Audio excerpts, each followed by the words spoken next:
Assalamualaikum warahmatullahi wabarakatuh. Halo semuanya, kembali lagi di channel YouTube aku Nur Aini. Nah, di video kali ini aku akan menjelaskan mengenai kajian psikologi sastra pada kumpulan cerpen Bunga Tabur Terakhir karya GM Sudarta.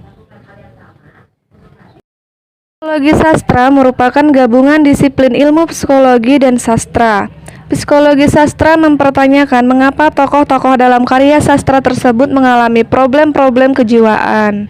Karya sastra merupakan salah satu tempat untuk mengaplikasikan ilmu psikologi. Hanya saja kaitannya bukan dengan manusia dari dunia nyata, namun manusia secara fiksional. Pertama itu adalah aspek ID, terdapat pada 6 cerpen dalam Bunga Tabur Terakhir. Cerpen yang dimaksud adalah cerpen orang-orang mati yang tak mau masuk kubur. Lalu Bunga Tabur Terakhir, yang ketiga Wiro Seledri, yang keempat Perburuan Terakhir, yang kelima Sum, dan yang keenam Merindu Jerit Kematian. ID ditampilkan dalam bentuk ketidaknyamanan tokoh utama terhadap konflik yang sedang dihadapi dan berusaha sebisa mungkin untuk menghindarinya. Dalam Sum, ID ditampilkan dalam bentuk hasrat seksual yang ditunjukkan tokoh Sum pada tokoh Aku. Dalam cerpen Merindu Jerit Kematian, ID ditampilkan berupa kepuasan Warsito ketika mendengar jeritan kematian.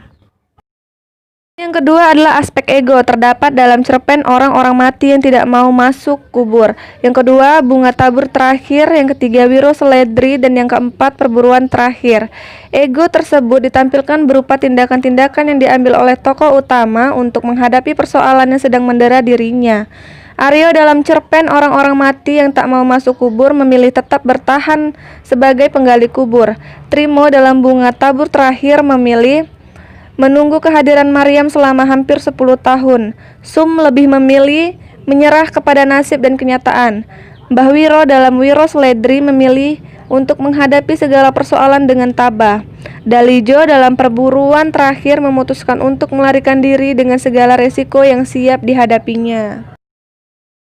Selanjutnya adalah aspek superego, mempunyai dua subsistem, suara hati dan ego ideal.